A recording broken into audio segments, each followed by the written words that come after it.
What's up, guys? Jack Bayless back with another one.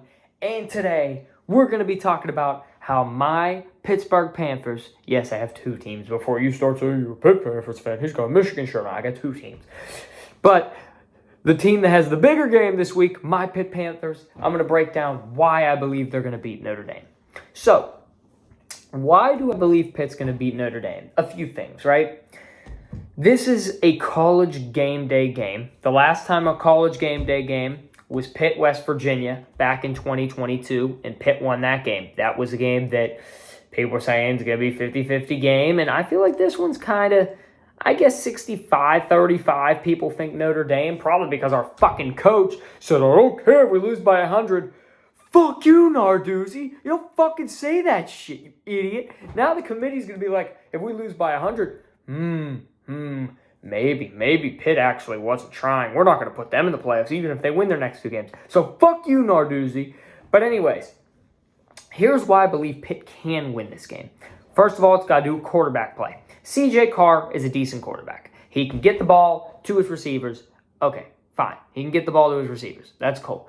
But can he throw the fucking deep balls that Mason Heinschel does? Fuck no. Mason Heinschel, I gotta give it up for this fucking kid. What is he, a true freshman? He came from Oregon, Ohio. It's a city in Ohio called Oregon. He's fucking balling. He could have went to Ohio State. He got an offer from Ohio State, and they took fucking Julian saying what fucking retards they are. But anyways, Mason Heinschel has been a beast. You look at the points we're putting up. 53 against NC State. 35 against Stanford. I could go on and on. Blowing out Syracuse. We put up about 38 at Florida State. And I know Florida State sucks now, but that was on the road, and that's a team that beat fucking Alabama. So Pitt is rolling right now offensively, and I wrote down some of the stats of our receivers because I just wanted to give you guys a good idea of who we got rolling into this game. Meanwhile, Notre Dame, their fifth best receivers, their fucking running back. Their top two receivers have a combined 3 touchdowns. The first guy has 3, the other guy has 0. And then the third receiver's got like 2. So their receivers do nothing. So if we make this a passing game, let's look at who we got receiver-wise. Kenny Johnson, he got 4 touchdowns, 573 yards this year. I'd say that's pretty good. Raphael Williams, 6 touchdowns, 525 yards. I'd say that's pretty fucking good too. And Katerios Hicks, 4 touchdowns, 353 yards. I'd say that's pretty good. You're looking at a combined there about 1,300 yards and, hold on, I'm fucking retarded. 14 touchdowns. So 1,300 yards, 14 touchdowns split amongst our 3 receivers. Pretty fucking good. When you also look at our running back, and that's going to be the key. I think the key to this game, can Pitt match what Notre Dame does on the ground? If Pitt matches what Notre Dame does on the ground, Pitt's going to win this game.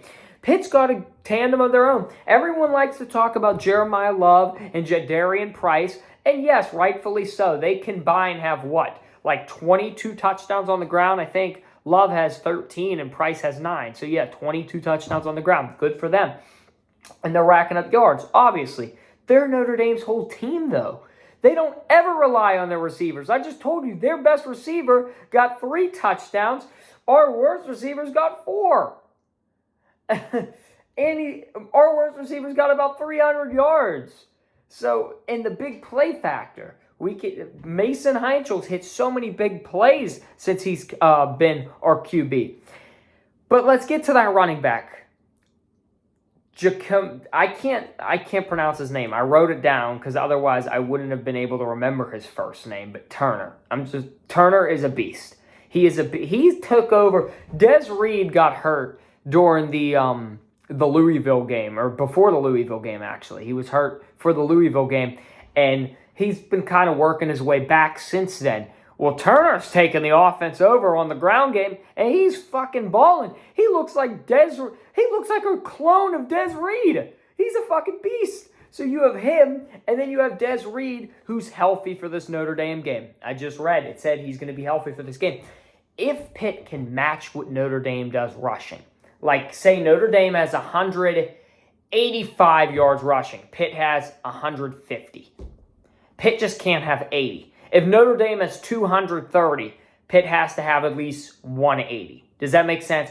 Be 50 away, because Pitt, whatever they don't have in the run game, how behind they are rushing yards wise in the game for the stats, they're going to have 50 more passing yards than Notre Dame for fucking sure. They might have 200 more passing yards than Notre Dame. So Pitt obviously wants to win this game through the air, but if they can just manage the ground just as good as Notre Dame, I think they're going to be in a good spot, because Pitt can run like Notre Dame. Notre Dame can't throw like Pitt, and that's a fact. That's a fucking fact. Also, you can't get down. I talked about this too. If you get down, Notre Dame's going to run the clock out. You got to get up early. If I'm Pitt, if I win the coin toss, I'm taking the fucking ball. I'm taking the ball. I'm not letting Notre Dame take 10 minutes off the fucking clock and run all the way down there and score. So we've seen this team. Notre Dame's vulnerable. They can be beat. This is not a team like, I can't even say Indiana, because they almost got beat. Texas A&M, I mean, they haven't really got beat. I mean, Ohio State, they were in a 7-point game with Texas, but their defense is elite. I will say that. Even as a Michigan fan, I can say that, but we're going to fucking beat them. We're going to fucking beat them. But that's for another video. But yeah, it's not like you have them rolling in there, and it's not like you have Texas A&M rolling in there or an Alabama rolling in there. You don't have those teams rolling in there. So Notre Dame can be beat. They've been beat twice this season. You had the Texas A&M game where they lost by 1 point, and then I still think they lose. Even if that guy makes that extra point, I still think A&M probably wins that game in overtime. And then you have the Miami game, and we saw Miami has flaws. So if Miami has flaws and they lost to Miami, what's that say about Pitt? Pitt can beat this team. Pitt can fucking beat this team, and I think Pitt is going to beat this team. You got to pass. I think here's the thing. I think it's going to be Des Reed. Turner's going to do what he does, but if Des Reed can show more than just he's back from his injury, but that he's back to at least elite form, not his fullest form, not his highest level, but if he can give us 80%, if he, not 100, if he can give us 80, 75, 70, somewhere around there, like a C plus value on the ground, I think we're going to win this game. Also, if Heinzel can give us what? Can he give you 280 passing yards, 3 touchdowns?